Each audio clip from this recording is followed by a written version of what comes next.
교회 내에서 배우자 찾기가 어렵다는 현실 알고 계세요? 이 청년부들 중에 직장 생활을 꽤 잘하는 친구들이 있어요. 열심히 하고. 그리고 복음적으로도 나쁘지 않고. 이런 친구들이 사실 배우자를 교회 내에서 신앙 좋은 배우자랑 결혼하는 게 최고 베스트거든요. 근데 결론적으로 교회 안에서 배우자 찾기가 어렵다고 합니다. 우리가 통상 교회 안에서 신앙 좋은 청년들의 특징을 보면 두 가지가 있는데, 첫째는 직업이 없거나 두 번째는 경쟁력 있는 직업 활동을 하지 못하고 있습니다.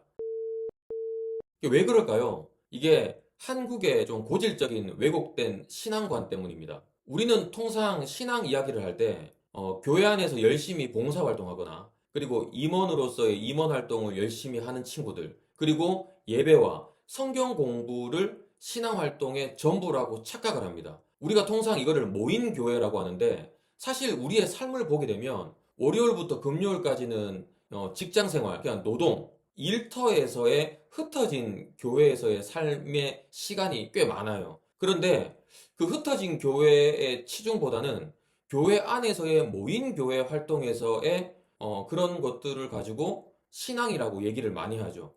우리는 사실 일터와 그리고 가정 안에서의 구별된 삶이 굉장히 중요합니다.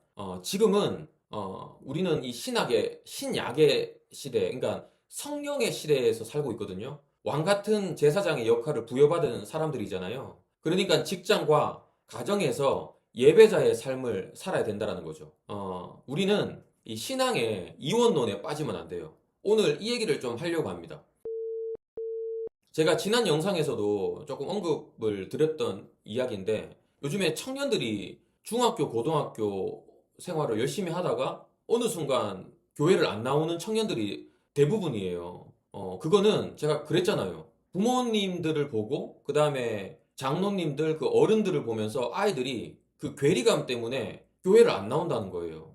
분명히 우리 부모님들이 교회에서는 안녕하세요. 찬양합니다. 눈물 흘리고 기도하고 봉사활동하고 헌금하고, 그리고 주변 사람들 불쌍한 사람 이런 사람들 교회 안에서 잘 한단 말이에요. 복음적으로. 근데 집에 와서는 너 왜 공부 안 해? 너 그렇게 해서 직장 얻을 수 있겠어? 스카이 갈 수 있겠어? 너 괜찮은 배우자 만날 수 있겠어? 너 뭐 그렇게 해서 먹고는 살 수 있겠어? 이런 얘기를 하니까 그 괴리감이 굉장히 크다는 거죠. 이게 뭐냐 하면 신앙의 이원론. 그러니까 모인 교회, 교회 안에서의 신앙만 우리는 신앙이라고 착각하는 거예요. 그게 아니잖아요. 저는 예수 그리스도께서 베드로에게 질책을 합니다. 내가 조금 있다가 죽을 거야. 이 얘기를 하니까 베드로가 뭐라고 합니까? 아, 그러시면 안 된다고. 우리랑 함께 해야 된다고. 죽지 마시라고. 사탄아 물러가라. 예수님은 아시는 거예요. 지금 너희들과 함께 해서 이 이스라엘에 있는 이 좁은 땅덩어리에서의 어떤 이 복음이 다가 아니라 내가 십자가에서 죽어야 된다. 내가 피조물로 태어난 이유는 십자가에서 내가 피 흘리고 죽어야만이 지금 첫 창조, 그러니까 이 죄로 인해서 타락한 이 세대의 모든 죄를 구원하고 죄사함하고, 그리고 또 다른 보혜사인 성령을 통해서 너희들에게 다 다가가서 이 땅 가운데 속에 마지막에 이 하나님 나라를 완성해야 된다라는 하나님의 그 계획이 있다라는 거죠. 우리는 성전이에요. 성령님이 이 안에 계시다니까요. 우리는 예배자예요. 교회 안에서의 예배가 아니라 우리는 이 흩어진 교회, 직장과 이 가정에서 예배자의 삶을 살아가는 거예요. 하나님을 만났으면 우리는 바뀌어야 되는 게 맞아요. 사랑을 해야 된다라는 거예요. 우리의 삶 가운데 속에 계속적으로 성화되어져 가는 삶을 살아야 된다는 거예요. 교회 안에서 교인들끼리 모여서 전단지 뿌리고 그 지역 사회에서 그 다음에 봉사활동하고 고아원 가고 그 다음에 양로원 가고, 그것도 우리가 교회에서 해야 되는 역할이긴 하지만 우리가 직장 안에서 경쟁력을 키워서 쟤는 크리스천인데 와 저렇게 묵묵하게 일을 잘하지? 쟤는 왜 화를 잘 안 내? 쟤는 왜 늘 저 부장한테 그렇게 조인트 까이고 그렇게 억압을 받는데도 불구하고 묵묵하게 자기 역할을 왜 이렇게 저렇게 잘하지? 야, 저렇게 크리스찬인가? 그런데 그거 아세요? 직장 안에서의 사람들 간의 그 커뮤니티 안에서 상처와 골이 없는 관계에서의 그 위치를 딱 치고 있을 때 많은 사람들이 상처받고 힘들 때 사람한테 찾아오게 되고, 또는 골이 없다 보니까 상처받고 힘든 그 직장인들 가운데 속에 다가가서 왜 힘드냐고 이야기를 들어주고 복음을 나눠주고 이런 가운데 속에서 하나님이 우리를 사용하신다는 거예요. 제가 서두에 그 결혼관에 대해서 얘기를 했지만 저도 교회 안에서 결혼했어요. 저는 원래 비혼주의자였어요. 비혼주의자였는데 교회 안에서 결혼을 했습니다. 그런데 이 요즘 청년들이 조금 깨어있고 그 다음에 복음적으로도 어느 정도 성숙하고 그 다음에 직장 안에서의 경쟁력 있는 친구들이 교회에서 딱 배우자를 찾으려고 하니까 현실과 이 복음 가운데 속에 괴리를 느끼는 거죠. 찾으려고 없는 거예요. 교회 안에서 못 찾으니까 어때요? 바깥에서 찾거나. 하나님께서는 열두 제자 역시 흩어졌잖아요. 로마의 탄압에 의해서 우리의 이 기독교는 흩어졌단 말입니다. 계속 흩어져야 된다는 거죠. 성령님이 원하시는 건 이 땅 가운데 속에 흩어진 교회에서 우리가 왕 같은 제사장으로서 예배자의 삶 가운데 속에 직장에서의 예배자, 가정에서의 예배자, 친구들 관계에서의 예배자, 커뮤니티 안에서의 예배자로 우리는 이원론으로 신앙을 구별되어지는 것이 아니라 우리의 삶 자체가 신앙이 되어야 된다는 거죠. 그렇게 됐을 때 경쟁력을 키울 수가 있습니다. 사실 저도 직장 안에서 이렇게 열심히 좀 살아가고 복음에서도 살아갔지만 저도 회개할 게 하나가 있어요.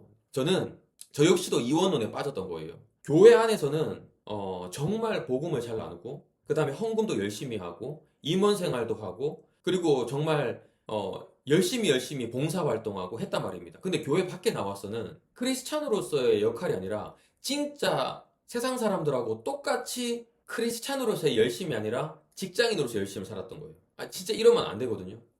근데 요즘에는 제가 지난 영상에도 있었지만 2021년도에 그런 좀 아픔을 겪고 2, 3년 고생하고 나서는 그런 것들이 좀 많이 사라졌어요. 저도 이제는 직장 안에서 크리스찬의 본보기가 되려고 노력을 많이 하고 있고 어떤 트러블이나 마찰이 있었을 때 나는 크리스찬이기 때문에 하나님이 이 가운데 속에 다 보고 계셔. 하나님이 이것 역시도 허락하신 트러블이고 허락하신 상황이야. 나는 여기서 그리스도인의 향기를 내뿜어야 돼. 그리고 트러블이 있고 안 좋은 상황을 잠시 빠져나가고 다시 돌아와서 내 역할을 묵묵히 하는. 그리고 가정 안에서도 마찬가지예요. 부부와의 관계에서도 계속 이 그리스도인으로서의 부부 관계, 서로 사랑하고 서로 돕고 서로 이해하고 이런 게 관계가 회복되다 보니까 우리 자녀가 이거를 보고 교회 안에서의 엄마 아빠의 괴리감이 없고 그 복음이 그대로 이어져 나가고 우리 딸도 정말 열심으로 요즘에 19살이지만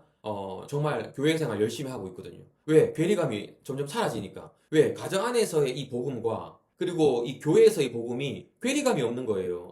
이게 그리스도인의 삶이구나. 그리고 제가 직장 안에서의 어떻게 살아가고 있다는 걸 우리 딸에게도 계속적으로 가르쳐 줄 수가 있고, 우리 딸 역시도, 우리 아빠가, 그리스도인으로서의 직장 생활을 이렇게 잘하고 있다는 걸 우리 딸은 또 보고 배우고 또 열심히, 그거를 실천해 나간다는 거죠. 우리는 이제는 모임교회 뿐만 아니라 흩어진 교회, 그리고 이 주일 또는 수요 예배, 금요 철야 기도회 그 몇 시간 안 되잖아요. 하지만 직장은 아침 출근 시간 시작부터 어떻게 보면 7시부터 저녁 7시, 8시, 9시까지 더 많은 시간을 우리가 흩어진 교회에서 살아가고 있다는 거예요. 이 흩어진 교회에서 우리가 또 열심으로 살아갈 때 이 교회 안에서 흩어졌다가 다시 우리는 모입니다. 이 모임 안에서의 또 우리는 그 모였을 때 예배, 나눔, 봉사, 임원활동 이게 서로 상충되지 아니하고 이원론적으로 구별되지 아니하고 이 일원화된 이런 크리스찬의 삶을 살아갈 때 우리 청년들은 결혼하기가 너무 쉬운 거예요. 고르기가 너무 쉬운 거예요. 교회 안에서 배우자를 찾기가 너무 쉽다라는 겁니다. 그래서 지금 기존의 기성 교회들, 기성 세대들 우리가 청년들한테 본보기가 되어야 됩니다. 목회자님들부터, 그리고 장로님들부터, 그리고 정말 우리 강도사, 전도사님들부터 이런 것들을 청년들에게 흩어진 교회 안에서의 경쟁력, 그리고 직장 안에서도 세상 속에 있는 사람들보다 더 경쟁력 있도록 우리는 더 치열하게 더 살아야 된다는 거죠. 더 공부해야 됩니다. 우리가 더 연구를 해야 되는 거예요. 직장 안에서 크리스찬으로서 인정받아야 된다는 거예요. 더 노력할 때 우리는 거기서 전도가 일어납니다. 거기서 영혼의 회복이 일어나는 거예요. 저는 그렇게 생각하거든요. 우리가 지금 청년들이 지금 교회에서 계속 빠져나가고, 그리고 교회 안에서의 배우자를 찾기가 너무 어렵다라는 걸, 이 주제를 좀 가지고 우리 이 결혼관이, 우리가 단지 배우자를 교회에서 이제 찾지 못하니까 밖에서 찾아야 되겠다, 그렇게만 생각해서는 안 된다라는 거예요. 근본적인 이 크리스찬의 경쟁력을 우리가 키워 나가야 된다. 다윗, 요셉, 느헤미야, 다니엘, 이런 우리 믿음의 선진들처럼 우리 역시 이 땅 가운데 속에 성령님이 우리가 동행하시잖아요. 성령님이 지혜를 주실 거예요. 성령님이 그 상황 가운데 속에 역사하시고 만져주신다라는 그 자신감을 가지고, 한 손에 복음 들고 한 손에 이 직장의 기술을 들고 우리는 이 땅 가운데 속에 흩어진 교회에서 이 복음을 전도해야 되는 그 역할을 가지고 있다라는 거죠. 그래서 오늘 우리 청년들 이 영상을 보시게 되면 너무 이 모인 교회 안에서의 너무 이 집중되지 말고, 지금 앞으로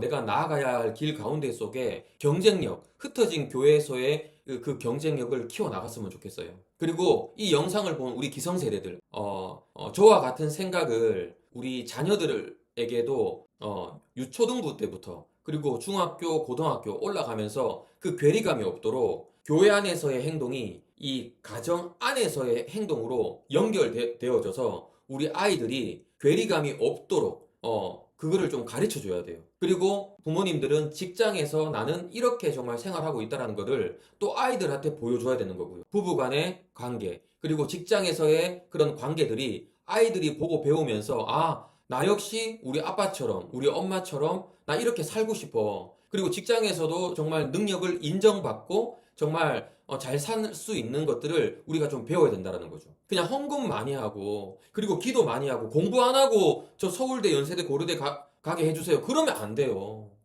부채가, 사업을 실패를 하고 부채가 이렇게 많은데 그 기술은 연말을 안 하고, 또 학생들은 공부는 안 하고, 기도 열심히 해서 좋은 대학 가고, 기도 열심히 해서 직장에서 승진하고, 그런 기복주의 신앙에서 우리가 벗어나야 된다는 거죠.